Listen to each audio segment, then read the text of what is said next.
Hi, Shelley. Good evening. Can you hear me?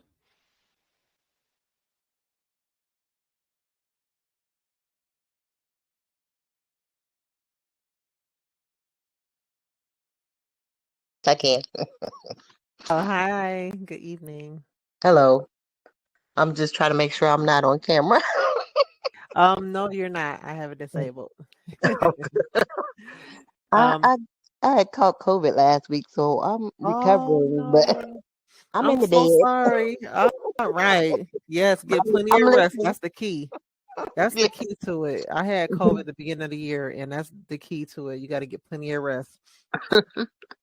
Yes. Oh my goodness. Are you feeling a little better?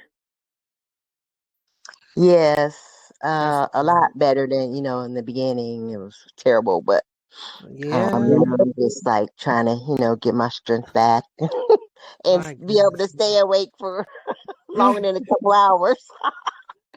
I totally understand. I totally understand. Well, welcome. Glad to have you. Thank I you. did post a poll here. I don't know if you guys can see it. Did you see the poll that popped up? Yes, I answered. Okay, good. I'm going to give it a little time. I don't want to wait too long for people to come in because I don't want to be here past 10 o'clock. Let's see. Hi, Key. Good evening. Good evening, everyone. Hello, hello. How's everybody doing? Good. How are you? Doing good. Finally, Yes. with e-notary on call, so I'm excited to finally get something going. Oh, did you go ahead and do the little training session with her? I did it this morning. Yes, yes. I'm happy to hear that. Congratulations on that. Have you taken any calls? No, not yet. Okay. I saw I'm a few come through. yes, and my computer just it doesn't want to keep a charge today, so I was like, yeah, Ah, I take the chance. And then that's going to discourage me even more. And like, that's another sign I'm not supposed to be doing it. no, don't say that. Don't get So, yourself discouraged. yes. So I'm planning on starting to take some starting tomorrow when they come through. All right, good, great to hear. Oh, I'm gonna give people about 5 minutes. It's so funny, when you schedule these things, I have 29 people signed up and I see 2 people here. So Oh my goodness. I know. Key, did you see the poll question I put in where I started? Oh, let me look real quick. I'm multitasking, trying to get kids ready for school tomorrow. Okay, understood. Okay, I just did it. Okay, thank you. I have a few more. I'm trying to wait for a few more people to come in. I have 1, 2, 3, 4 more questions on here. Just try to get a good idea of where everybody's at. Do you guys have your notary primer? This good book here. All right, let's see. Got one more person in here. I'm just waiting for it to allow them to talk.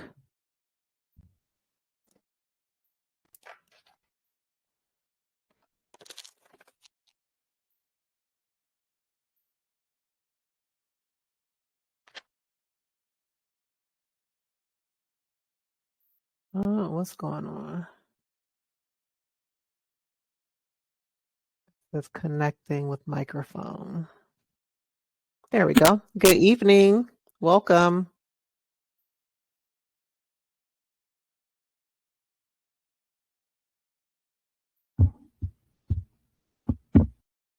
Can you hear me, Zanette? I can. Now I can. Okay, good. Good evening. How are you? I'm fine. How are you? I'm good. Thanks. Good. I'm glad to hear that. I hate that the video goes in and out. Didn't want the video to go in and out. Let's see who else we got here.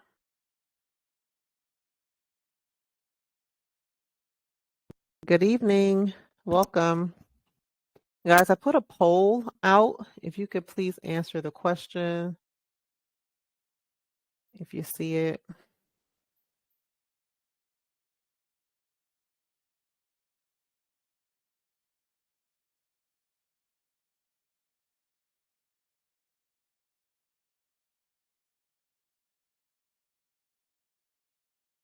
Hopefully everybody has this book. This is what we're going to be working off of. Mine does look different. Just because the picture is different doesn't mean that it's not the same information. Everybody should have their notary primer for their state, or if you have the, I think it's the U.S. one as well. Some states don't have a state-specific one, so you may have the U.S. one. So whichever one you have, just make sure you got it.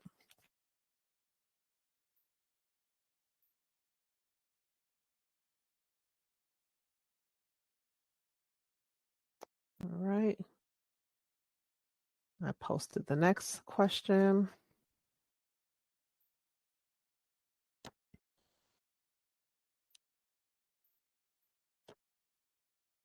Got one more minute and I'm going to get started. So people are just going to be coming in the tail end.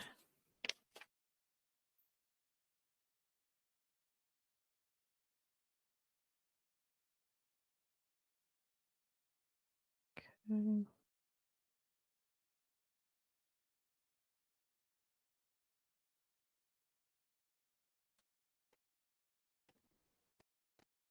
Nope, I got one more person that came in. Let's see.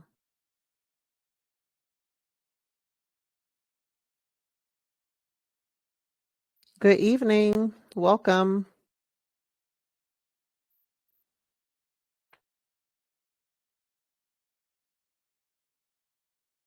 All right, let's see. Got two. All right, good. All right, good.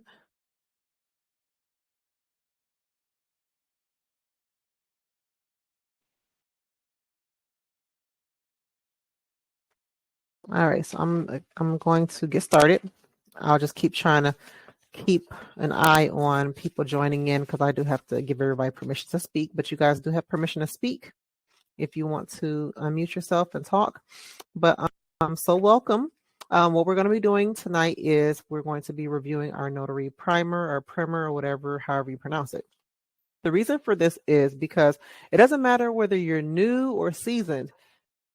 Everything that you are allowed to do in your state, you most likely don't do it all the time. So sometimes you can forget exactly what it is you can and cannot do, or exactly the process to do certain things that are allowed in your state, right? So it is very important that every once in a while you go through this book. Excuse me. So that's what we're going to do tonight. So if you go ahead and open your book, we're going to start at, there goes my video again. I wonder if it just goes out because maybe it's my connection. I don't know. Do you guys see my video when it goes out? That is so annoying. It doesn't go out on my end. No? Okay. I don't know why I keep seeing it. Doesn't go out on my end either. Oh, okay. So maybe it's just me. Okay. All right. No worries. So we can skip the introduction. Okay. We know what the primer is and what it's for. We don't need to go through that, but we're going to get started on the notary appointment. Okay. Do you guys see that under your table of contents? The notary appointment here?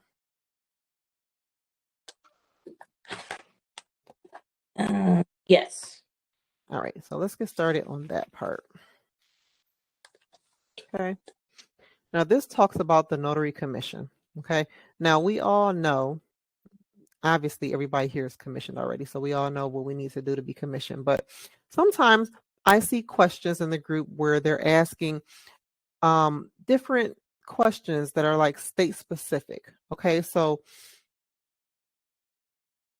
is there a bond required in your state, right? We all should have E&O insurance. Okay. That's not a requirement in some states. I think some states it may be. In Florida, it is not. It's optional. Okay. Required. What state?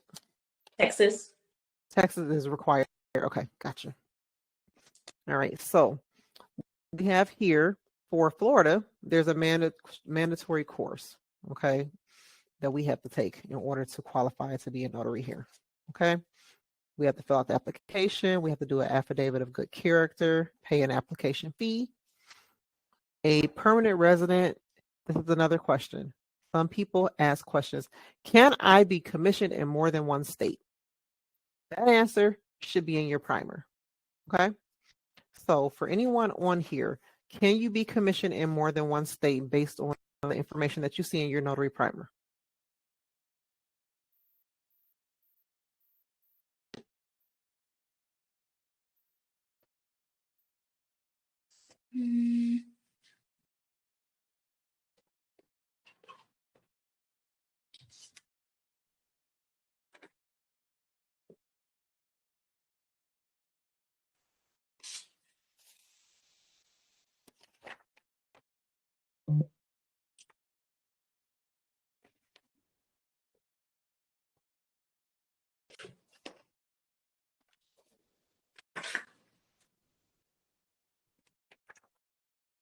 I don't see it in mine. So it's still Okay. section? So it should be here. So it says qualifications. To become a notary in Florida, the applicant must be a legal Florida resident. Okay, so you have to have some residency. So in the state of Florida, for example, if you're a snowbird, we have a lot of snowbirds. We have people who live here 6 months out the year and they live in another state 6 months out the year. As long as they have a residence here, they have an address with, on their ID, then they can be a notary here and in the other state they live. So that's for Florida. So for Texas, do you see under Notary Commission, application for commission, what does it say there for the qualifications? Has to be 18 years old and a legal resident of Texas and not a convicted felon or any crime involving moral turpitude. That's it. Okay. So then you do need to have residency in your state then, right? Now, what if I moved to Florida and I wasn't a resident in Texas anymore, but I still wanted to be a notary there? You think they would let me be a notary? No, because you're not a resident anymore. Exactly. Now, another question that I see quite often is people wanting to know, where did I see it at? I just looked at it. Hold on, guys.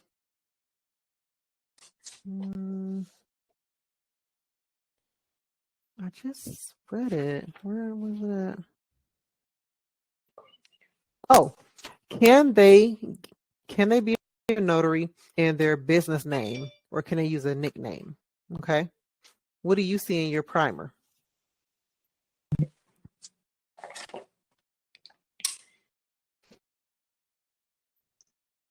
It should be under fictitious names. Do you see that?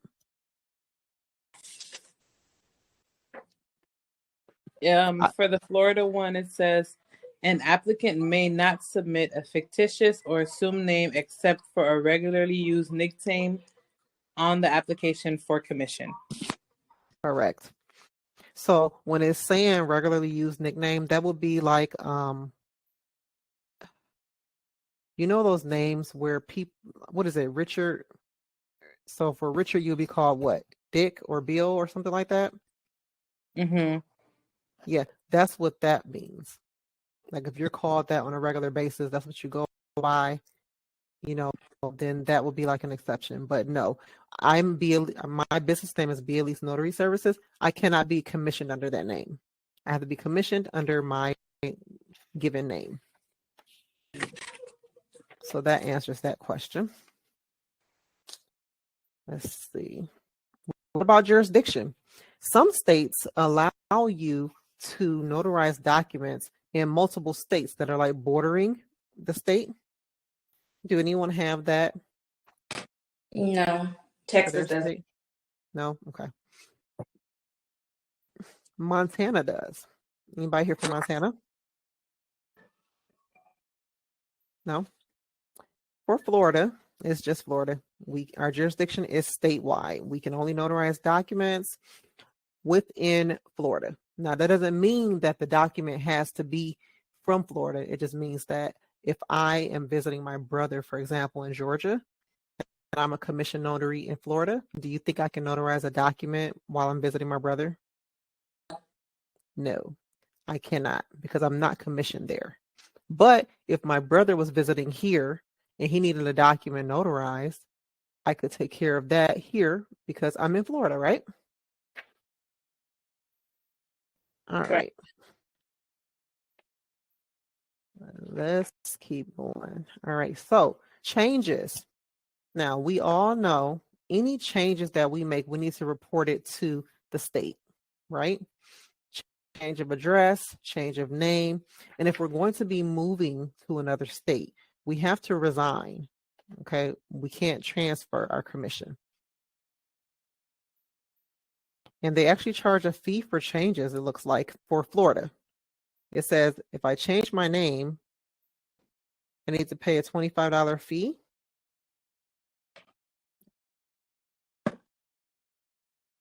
The other person that's here in Florida, do you see that?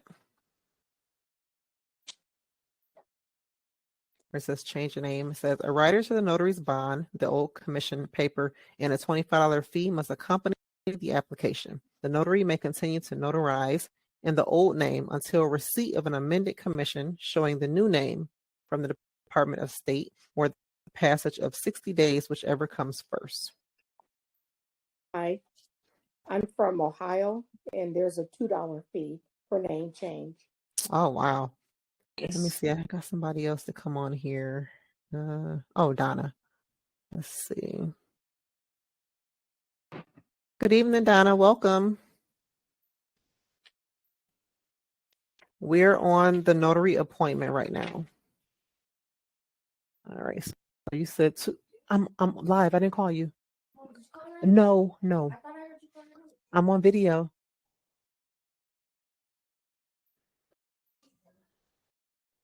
Sorry, guys. All right. So yes. So you have a $2 fee. We have a $25 fee. Dang. How much is Texas? 20. 20? Man. Yeah, the different fees all over the place. But you see why it's important for you to go through your primer? Because if you were to pose the same question in Facebook, you know how many people are going to give you all type of somebody's going to say $2, somebody's going to say $20. So that's why it's important that you don't, Facebook is not where you want to go for answers. I'll just say that. Go to your primer, call your Secretary of State. They even have the information on the website for some states. So that should be your first place to ask questions like that. All right. So we got that change of address. Now, does it cost to change your address? Let me see. Whenever a notary changes the address or telephone number of his or her principal place of business or home, the notary must inform the Department of State of the change. And then look here, the governor may suspend a notary public for failure to report a change of business or residence address or telephone number. The information must be submitted in writing within 60 days. Anybody else have those stipulations in their primer for their state? Ohio says notaries whose address changes must notify the Secretary of State using a form provided on the Secretary's website within 30 days. There is no charge to reporting an address change to the Secretary of State. Now, what about moving out of state? What does it say for you for moving out of state?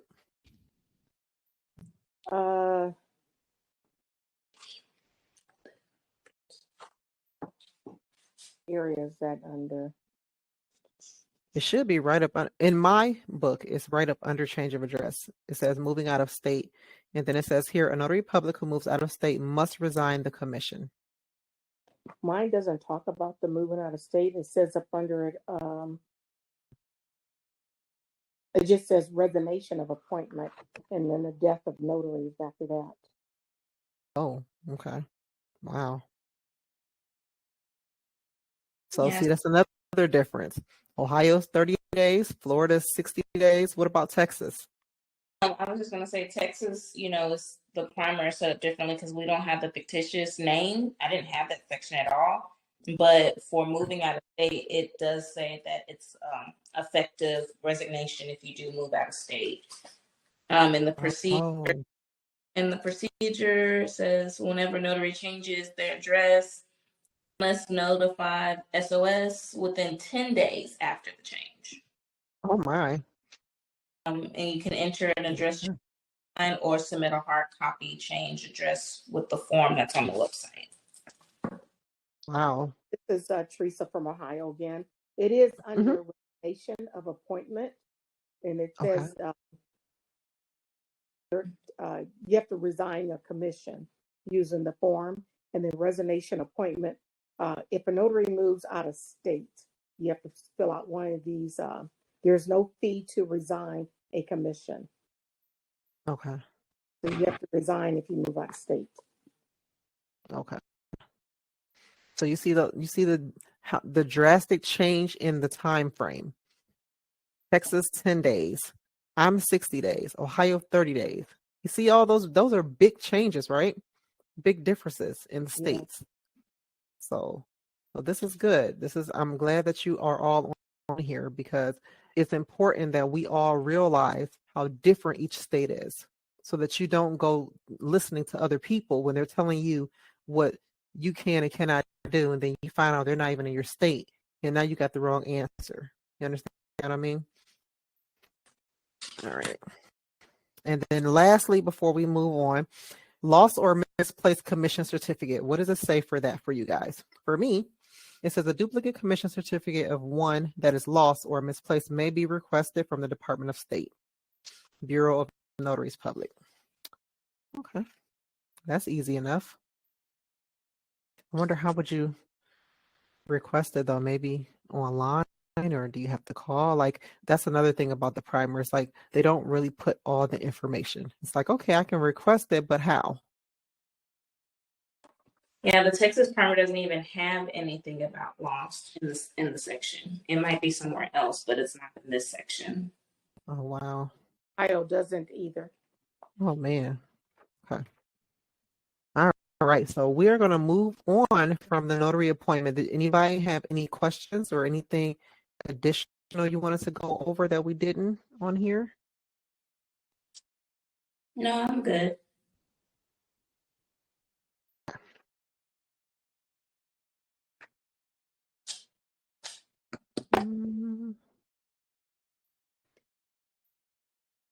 Let me see. Oh, I did want to go over something else. Reappointment and the different types of notaries, right? So look, for reappointment for Florida, no person will automatically be reappointed at the end of the 4-year term. A notary who wishes to renew his or her commission must complete the same application process as a new notary. And in Florida, our notary term is 4 years. What about you guys?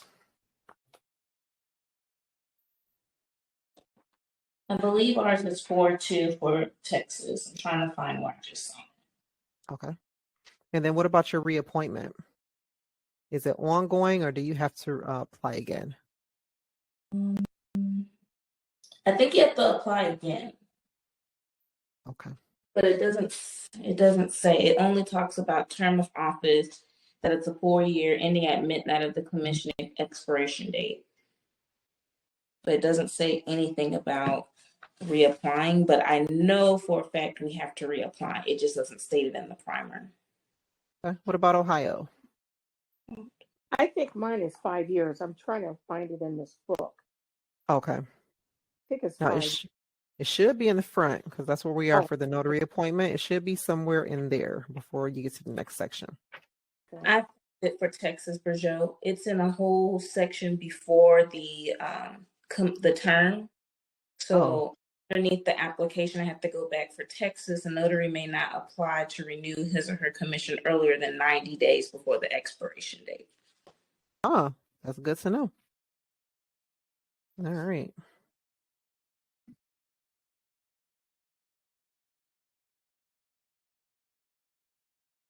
For those who just came in, we're basically just reviewing the first part here where it says the notary appointment in our primers. We're looking at this part, and we're just comparing the differences between the states because it's very important.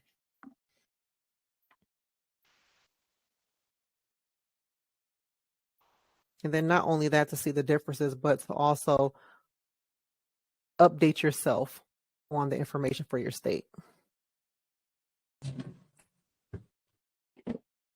Got more people coming in. I'm not good afternoon. Good Lord. Good evening. Welcome. All right. Teresa, did you find that yet? For Ohio? Still looking. I'll let you know as soon as I find it. Okay, cool. But thank you. Yeah, you're welcome. All right. Donna, I think, is the one in Montana. Donna, we were talking about the jurisdiction, and I think your state is one of them where you have jurisdiction in multiple states that border your state. Am I right? Yes. Yeah, which is pretty cool. So Yes. if she stays close enough to the border, she can also notarize in 2 other states. One is Wyoming, and I want to say the Dakotas, but I'm not positive off the top of my head. Okay. I think that's pretty cool. Yep. Her state is the only state that I know that does that, obviously, because I haven't looked at the other states, but I think that's pretty cool. So we have some different type of notaries here. You have law enforcement officers, and then you have civil law notaries. So a law enforcement and correctional officer, including probation officers, traffic accident investigators, and traffic infraction enforcement officers, have the authority to act as notary public whenever they are engaged in official duties. That is, they may take acknowledgments and administer oaths and affirmations. However, they may not perform marriages, and this is in Florida. What about you guys? Do you have any stipulations for law enforcement as acting as a notary in your state? Whereabouts are you? I am, well, I can't give a page number because, No. every primer is different, but I am under where it says law enforcement officers. And then I'm also looking under civil law notaries. Does anyone have those distinctions in their state?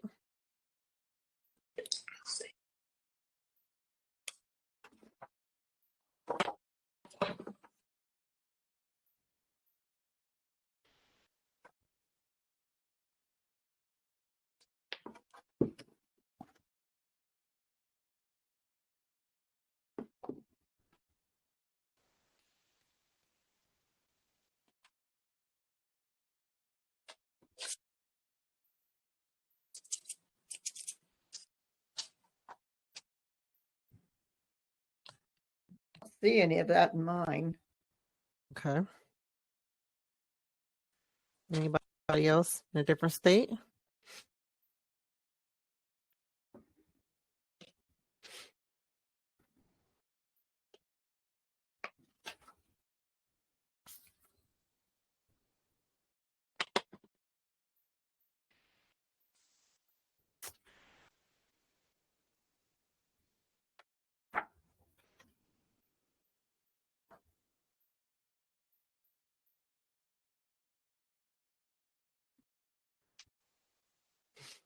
I also have another one here for Florida. I have civil law notaries. The qualifications are to qualify as a civil law notary, a person must be a member in good standing of the Florida bar. So this is talking about attorneys. Have practiced law for at least 5 years and been appointed a civil law notary by the Department of State. And funny enough, now see here in Florida, we're not required to keep a journal, but it says here for civil law notaries that they do have to keep a register of all transactions performed. And it also says that they may transact business and execute notarial acts for use in a jurisdiction outside of the United States, unless the U.S. Department of State has determined that the particular jurisdiction does not have diplomatic relations with the United States. So that is something good to know. There is a difference between a regular notary and a civil law notary, and that is for Florida.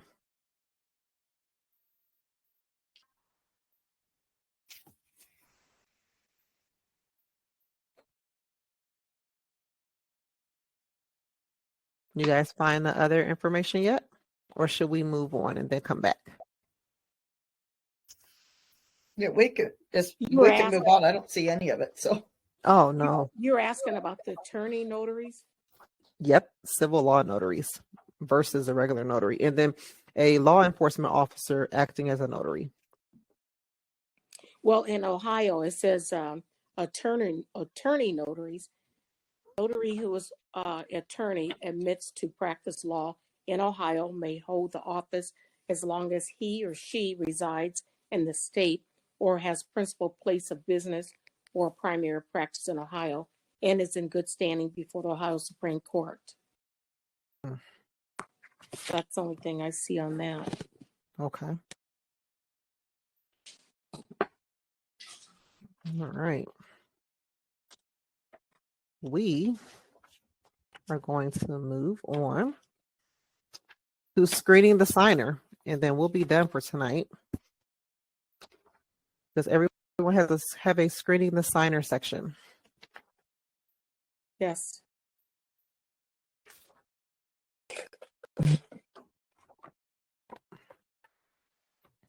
Somebody raised their hand. Donna, Donna Hay, go ahead.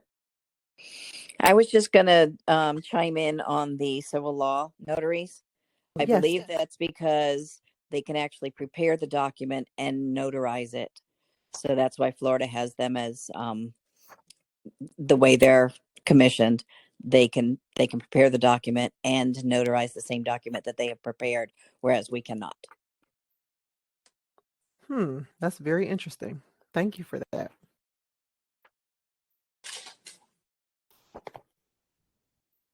I don't know if I would want to prepare and notarize my own document I prepared, though. Even if I could, you know.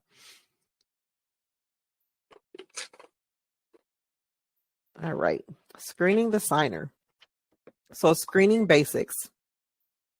We have, hold on, I got a couple people just joined in. Let's see. Gotta allow them to talk. Give me a second. Kimberly, Reggie. Good evening, guys. Let me make sure I have everybody.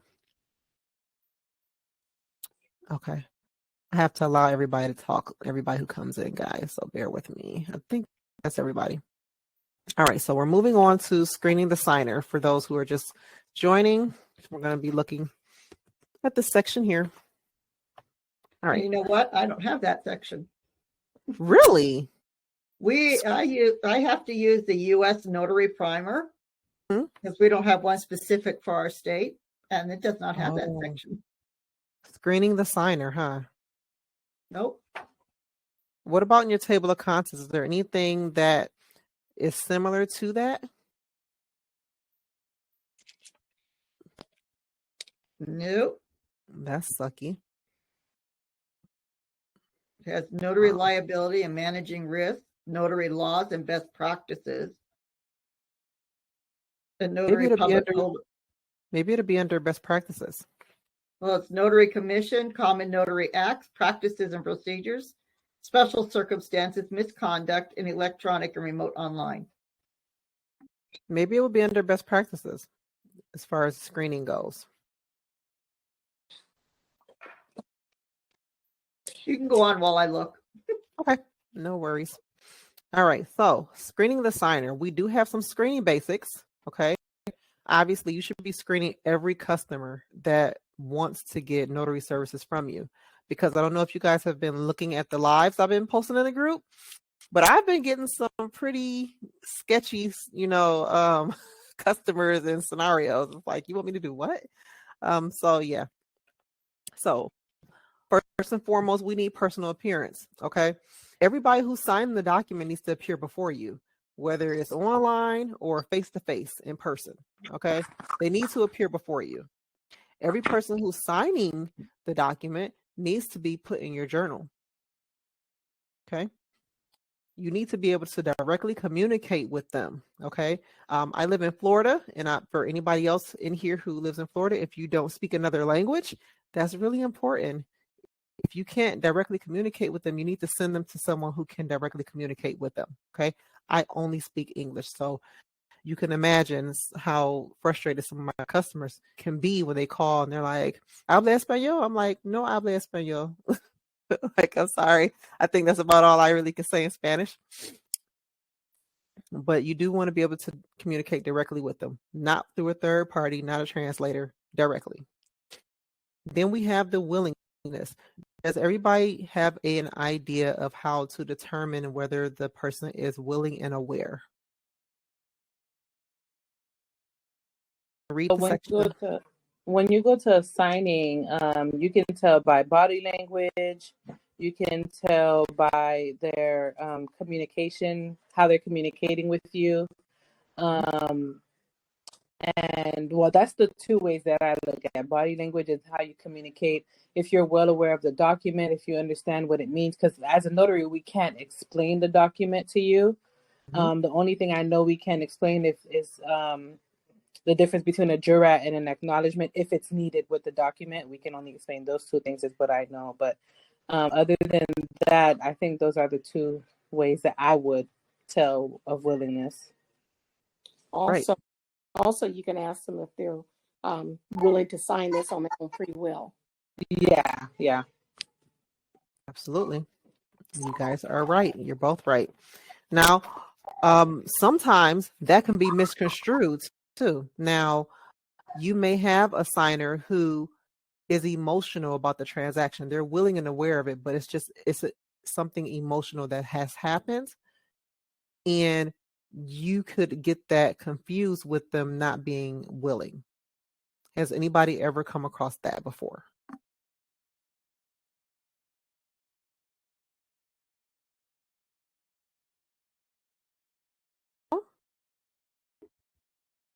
Nobody? Okay, well, I guess I'll share my experience. So I did have a signer during a loan signing. She was upset when she was signing the documents and then she started to cry. And so I'm like, what's going on? Are you okay? And she's like, I'm just upset about this whole transaction. And I was like, well, we can stop. I don't want you to sign anything that you don't want to sign. She said, no, I want to sign it. It's just that I'm just ready for this to be all over with because I'm just tired. And then she starts explaining about how upset she is about her husband. And I was there a little longer than I would have liked to, but I definitely let her talk. So in that situation, she was willing. It's just that she just wanted whatever is going on because of the transaction to be over with. Does that make sense? Mm-hmm. Yeah. So you don't want to get that confused with the being willing part. Like she was willing, she was aware, she was just upset with her husband because of what they had to do, pretty much. All right. So now we have the identifying document signers. Okay. Every state is different with this, right? Some states allow you to do credible witness. Some states are like, no, you're not doing credible witness. You have to ID them. There's a certain type of ID they can use and blah, blah, blah. So I want you guys to read here and then I want you to tell me any differences. Like for my state, for example, I can do personal knowledge. I can rely on identification documents, or I can rely on one or two credible witnesses. What about you?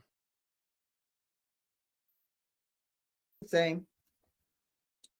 Ohio, personal identification knowledge, credible identifying witness, and now, when you say the credible identifying witness, is it one or two or both? It could be either or. it says on here, when a document signer is not personally known to the notary and is able to present reliable ID card, that signer must identify the credible witness. While the Ohio statutes do not require an oath or affirmation to be administered to the credible witness, the National Notary Association recommend this additional precaution. You see how different that is? Now, for my state, if I'm going to use a credible identifying witness, I do have to administer an oath or affirmation. Anybody else have any differences?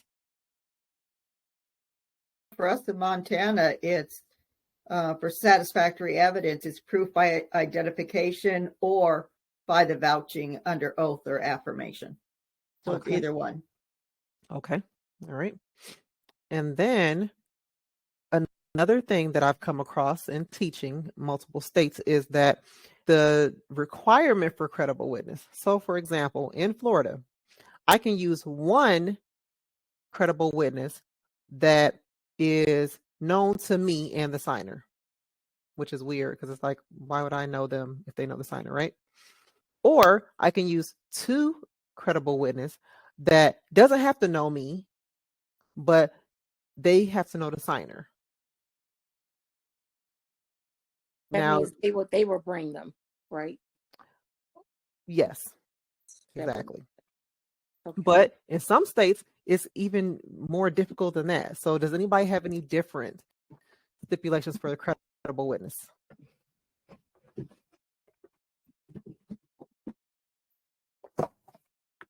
I'm pulling out my handbook Okay. because it doesn't say it in mine. Oh, okay.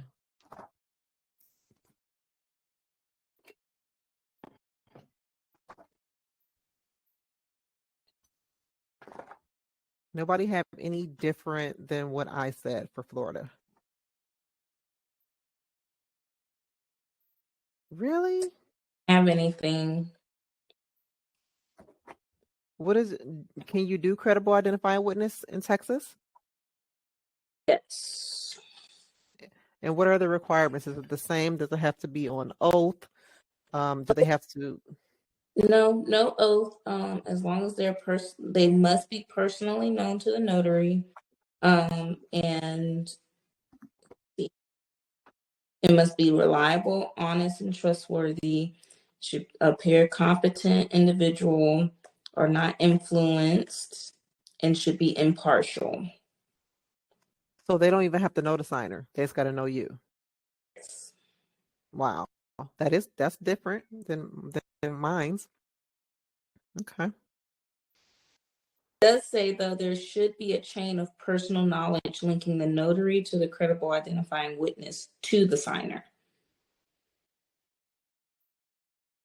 What? Linking The word- the notary to the signer to the witness. Mhm. So And saying, that, in a sense, a credible identifying witness is a walking, talking ID card. okay. Okay. Now,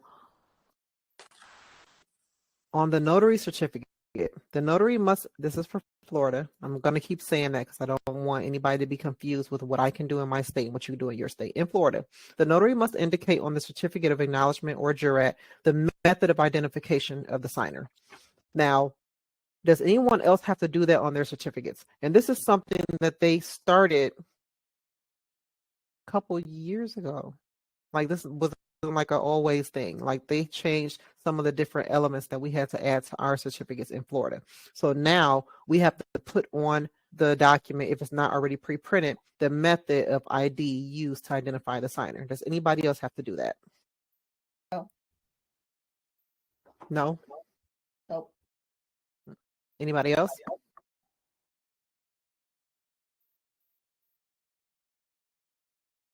Everybody else has to put on their certificate how they ID the signer. I'm not talking about journal, guys. I'm talking about the actual notary certificate on the document. Mine's just a journal in Ohio. All right. So Ohio doesn't have to. Montana doesn't have to. Now, unless something changed, because it's been months since I've done it. Okay. Well, if it was a change, you would know. Because they reported a lot of changes in January of this year.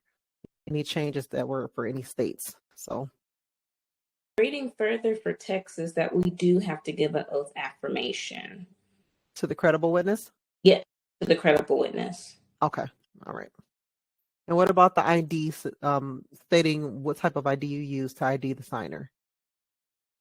Do you have to put that on your certificate or just in the journal? Just in the journal, not the certificate. Okay. Florida want to be picky. All right. Personal knowledge of identity. Anybody ever use personal knowledge as a way to identify a signer? And is it allowed in your state? Just using personal knowledge. Yes, we can here in Montana. Okay. Anybody else can do that in their state? It's Ohio. Yes, in Ohio? Yes. Okay. I only know one state that I've come across that cannot, and that's California. All right. Moving on. Now, some states don't have specifically what type of ID documents you can use, and you really should have that in your bag. Okay. And the reason I say that is because you want to be able to show your signers the acceptable forms of ID that they can give you, because sometimes you will get to a place and they don't have a valid ID, and then they're throwing all these cards at you like, what about this? What about this? What about this? And it's like, wait a minute, wait, look, I have a document. Bam, here you go on the table. Look over that list. If you don't have any of that, and we can't do any of this, then I can't proceed. That's just easier for me to do. Before I started walking around with a list, that's what happened to me. Everything I do is because of something that happened and I wasn't prepared. So now I have this document in my bag at all times. Does anybody else have a list in their primer of acceptable documents that they can take to identify a signer?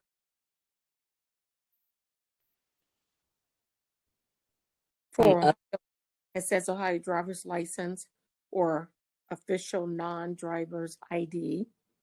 Driver's license, said it twice. Issued by another state. Or U.S. or foreign passport. Okay. Yeah, mine doesn't have a list, but I do carry a list with me. Good job.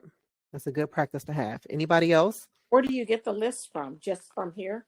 Out of the book? You can get the list in your book if there is one, or you will go on your Secretary of State website and see if they have a list. And if nothing else, you can call the Secretary of State and ask them if they can provide a list to you. They can email it to you. Okay. Okay.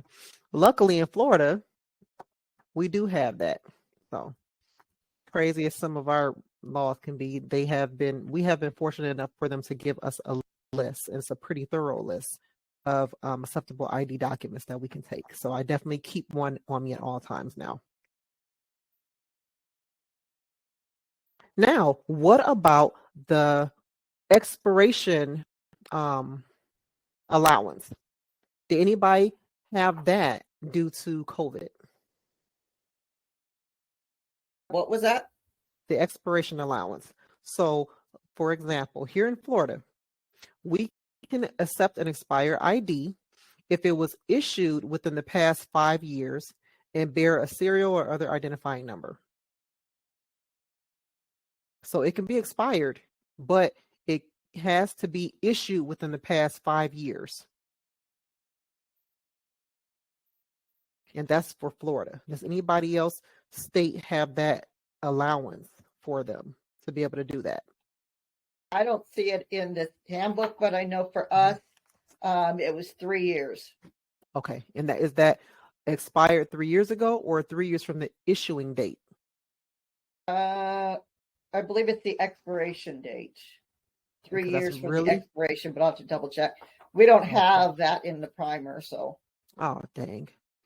Is it on your Secretary of State website, though? I believe that's where I read it. Okay, good. Good. At least you have somewhere to look. Right. I have the handbook and I can go to the state. Plus our SOS, if I have questions, she's really good about getting back to me. So that's awesome. That's awesome. I have good luck with ours as well. I emailed them quite a bit. I told her you're probably getting tired of hearing from me.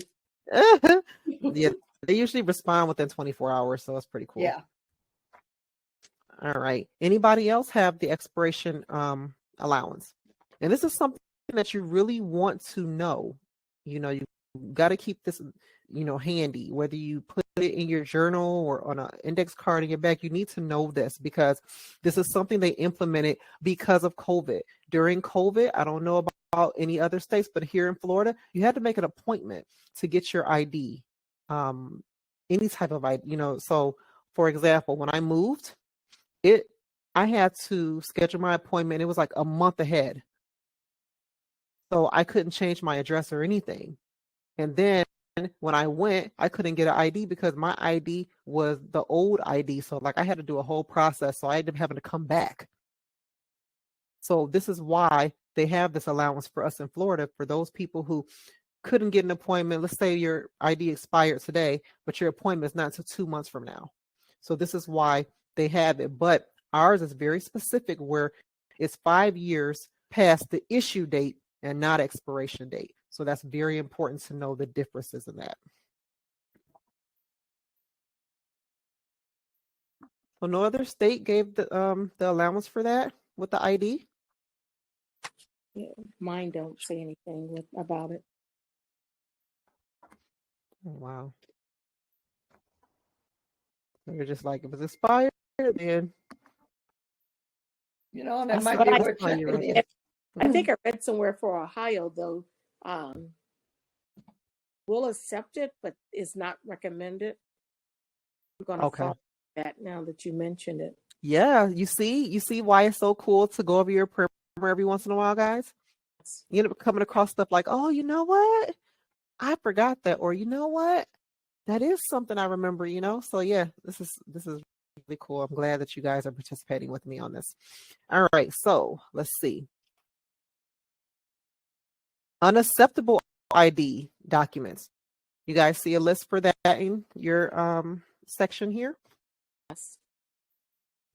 All For right, so Ohio, his Social Security cards, birth certificate, credit cards can be easily counterfeited and are worthless as a primary identifying document. So no Social Security cards, birth certificates, or credit cards. okay. It's so funny here for Florida. It says birth certificates, social security cards, credit cards, and driver licenses without photographs. I've never seen a driver's license without a photograph. Right. Oh, well, no, I take that back. So I'm from Michigan originally. So in Michigan, when we renew our license, they give us a printout. Okay. And they either punch a hole through your picture or whatever, the expiration date or something like that. So if you're just walking around with this piece of paper waiting for your new ID card to come in the mail, then that probably would go for that. So driver's license without a photograph. That will make sense. So if the ID was issued in 2017, we can take that ID and use it. You're going to make me do math. Let me see. 2022, 2017, is that 5? 8, 9, 10, Depending 11, on the month in 2017 that it was used. Yes.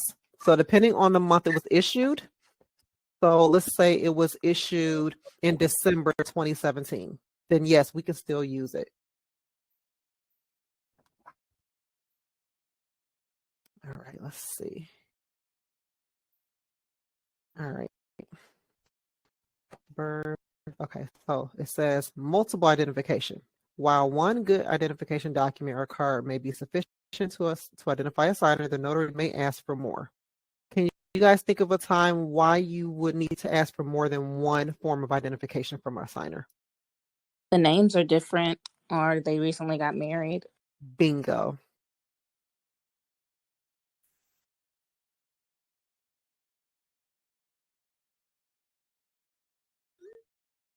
Hold on, guys.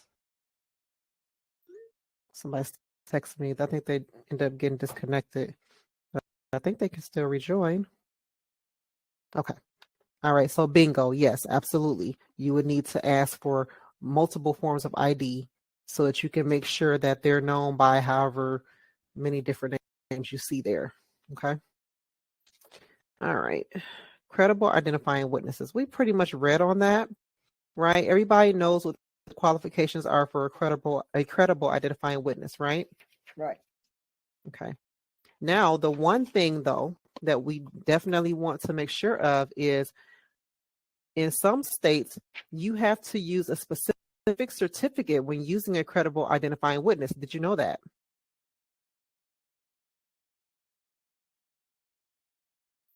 Repeat that again. There, in some states, there is a specific certificate that you need to use if you are identifying a person using a credible witness. Did we know that? Nope. Has anybody ever had to use a credible witness to identify a signer? I have not yet. Okay. I've only had that happen to me once. And there is a certificate in Florida that specifically states that the person appearing before me was identified using credible witness or something like that. And then it has on here spaces for both witnesses to sign. And the witness basically is taking an oath, you know, so it's a written oath stating that I believe this person is who they say they are or whatever. So then the next question would be, do you guys have credible witness certificates in your state? I don't think so. I don't recall seeing one for us. If the witness has to take an oath, then you probably do have one. If your witnesses don't have to take an oath, then you probably don't. That's the only difference. For us, it's either or. So, Okay. Let's see. Now, in some states, and I don't know if it's in all states, so that's why I'm just going to say in some states, you can have the signer ask somebody else to sign, or they can ask you, the notary, to sign for them. Do you have any literature in your primer to explain that process? And this would, of course, happen with people who have a disability. They can't sign. They either have to sign by mark or they can't sign at Signature all. by mark. Yeah, but some of them can't sign by mark either. So in this case, like for example, in Florida, it would be a signature by proxy, okay? And the signer is allowed to ask, you know, we can't volunteer. We can't say, you just want me to sign it for you. We can't do that. But they can ask, like, you know, can you sign the document for me? And we have a certificate for that. Does anybody else have that special instance in their state?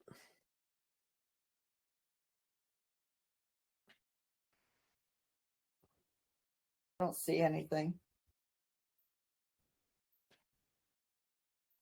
Okay.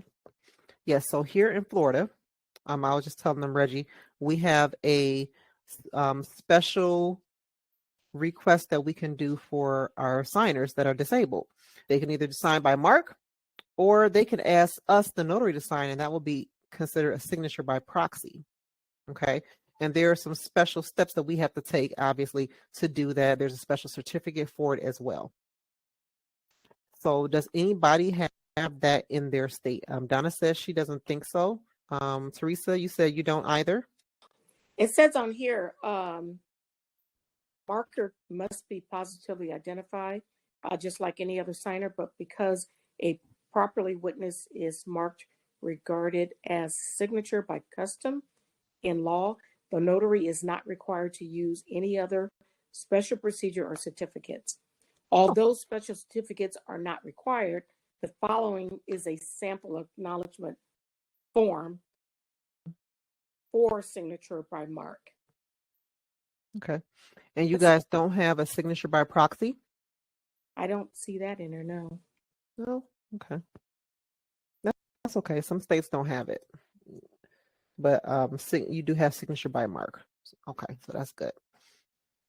Now, what about notarizing for the blind? And I believe this applies for every state. We can notarize for the blind. You just have to read the document first. You have to read it to them because they can't read it. And then you need to make sure that they understand what was read and make sure that they agree to sign the document. And I've heard that there are special cards. I haven't gotten one yet, but there are special cards that you can buy to help them know where to sign. Anybody experienced that? Notarizing for a blind person yet? I have not. Nope. No? Okay. Nope. Well, now that we read this and then you come across it, you know what to do, right? And I think you can get the cards off Amazon. Like they have a card where they can fill, and it's like a section where they can fill and they can sign in that like section or something like that. I would have to look it up. Somebody told me about that in one of the classes I had, and I think I looked it up, and I think that was it. But now that I'm looking at this, I'll probably look it up again. All right, and then here's signature by mark.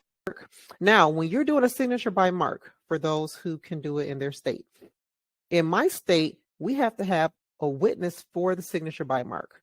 But I know there are some states that don't require a witness for a signature by mark. So what is your procedure for that? In Ohio, it says for a signature by mark to be notarized, there must be 2 witnesses to making of the mark. Okay, so you got that same requirement that we do. Anybody else have a different process? I'm sorry, she cut out. What did she say? I said, I'm sorry, for a signature by mark to be notarized, there must be 2 witnesses to the making of the mark. So you have to have 2 witnesses. Must sign the document. It says the notary should write out the marker's name beside the mark.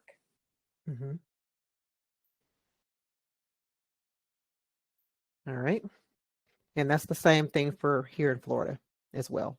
We have to have 2 witnesses, and we would do the same thing. Have the person make a mark, and then we can write their name, and we have to put his mark. So anybody else have a different requirement? I know, I don't remember what state it was, but it was one state that I was teaching, and they only needed 1 witness for the signature by mark. Anybody in here that have that state requirement? Or are we all with the two witnesses? Mine doesn't say anything in my book for signature by mark. At least I haven't found that yet. But we're allowed to have it, but it doesn't say anything about having witnesses or anything. We can just do it. I know we can do it because we've talked about it before, but it's nothing in the primer for Texas. Oh, goodness. Okay. All right. Notarizing for minors. Let's see. Does everybody have that?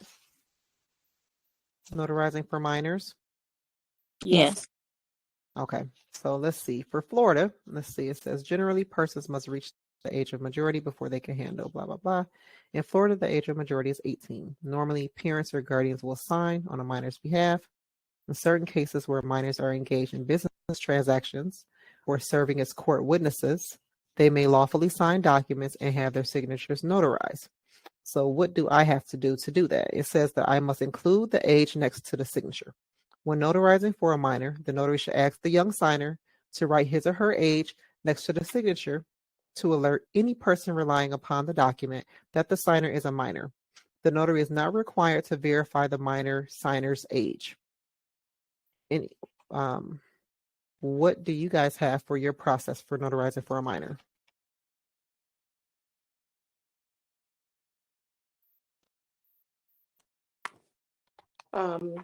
In Ohio,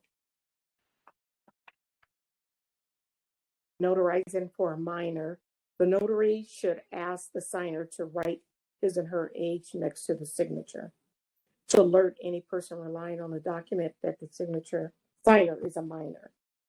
The notary is not required to verify the minor signer's age. Okay. All right. Anybody? The same thing. Oh, okay. All right. So we got to include age next to signature. That is something I didn't know. Or, like I said, I have read this book before. Maybe I'll just say that's something I didn't remember. Identification. The method for identifying a minor is the same as that for an adult. However, because minors often do not possess acceptable ID documents, such as driver's licenses or passports, determining the identity of a minor can be a problem. In Florida, anyone 12 years of age or older may be issued a state non-driver's ID, which the notary may use as identification. If the minor does not have an acceptable ID, then the other methods of identifying signers must be used, either the notary's personal knowledge of the minor or the oath of a credible identifying witness or witnesses who can identify the minor. What do you guys have for identifying a minor? Similar to yours in Ohio, it says the method for identifying a minor is the same as for the adult. However, determining the identity of a minor can be a problem because minors often do not pose acceptable identification documentation, such as driver's license or passport. So if the minor does not have acceptable ID, then one of the other methods of identifying signers must be used. Either the notary's personal knowledge of the minor or the oath of the credible identifying witness can identify the minor.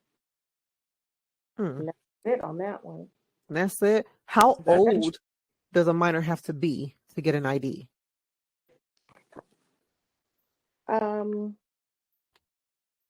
This one just says notarizing under 18.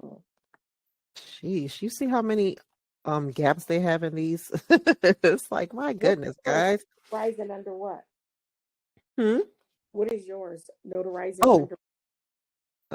It says notarizing for minors, and then it says here in Florida, anyone 12 years of age or older may be issued a ID. Mine says under 18. Yeah, under where it says notarizing for minors, under that it says under age 18, and then the next section says include age next to signature, and then the next section says identification, all up under that. Yeah. Okay. See, mine's the same as the other one. It doesn't give an age or anything like that, but it says everything else is the same. Okay. All right, guys. Well, that was it for tonight. We made it. It's 10:04. I didn't want to go past 10, but that's okay. 10:04 is okay. All right, so we are done for tonight. How do you guys feel about that? Much better. I really appreciate you. Yeah. This is good stuff. First time I've done this with you. You do this all the time? No, it was just something I wanted to do because I had decided that I wanted to go ahead and read my primer. And so I said I would like to do it in a group to see if anybody else had the same need that I had. I'm like, you know what? I need to read this because I had one of my notary buddies. I don't know if you guys saw me post in the group about my notary friend, but she brought to my attention that there are specific elements that in Florida our notary certificate requires. And I'm like, where is that at? I'm like, where will you find that at? And so she showed me, and I'm like, you know what? I need to read my primer because, like I said, I read it before, but I've had this book for 2 years. I mean, you're going to forget stuff no matter how much you read it, right? Especially if you don't do it all the time. And I don't know. I don't know how I forgot that, but now I know. But I'm happy that you guys are reviewing this with me. I think this was really good, and I'm looking forward to the next session. So the next session is just going to be next Sunday, same time. Okay, I think I scheduled 3 or 4 sessions because the book is not that big. Okay, yeah. So I'll see you guys Sunday, same time. Did you have any questions before we sign off? Thank you, and I'll on it next Sunday. All right, you're welcome. Thank you guys for joining. Thank you so much. Do me a favor, go in the group and tell everybody your experience because I had 29 people signed up and only 10 of you came. So maybe they were a little confused about, well, what do you mean, reviewing it? Like, we're going to read it together. That's what reviewing it means. We're going to read it together and we're going to, talk about the differences because as you can see, it's so many differences between the states, right? Ohio, Texas, Florida, that's like big differences too. It wasn't anything small. So yeah, this is great. So did I sign up on this through Facebook? I can't remember. I get so many emails. Was it on Facebook? Yes. Yep. It was in the BLE's Notary Support Group, and it was in the Notary Education Group private group in Facebook group. And it's called Bailey's. Oh, B.Elise Notary Support Group. Okay. All right, guys. I will see you next Sunday. Have a good night. All right. You too. Bye. Bye. Thank you, Bajia. You're welcome.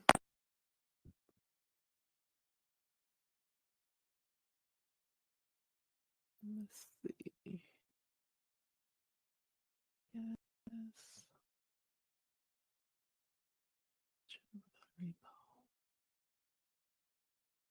Yes.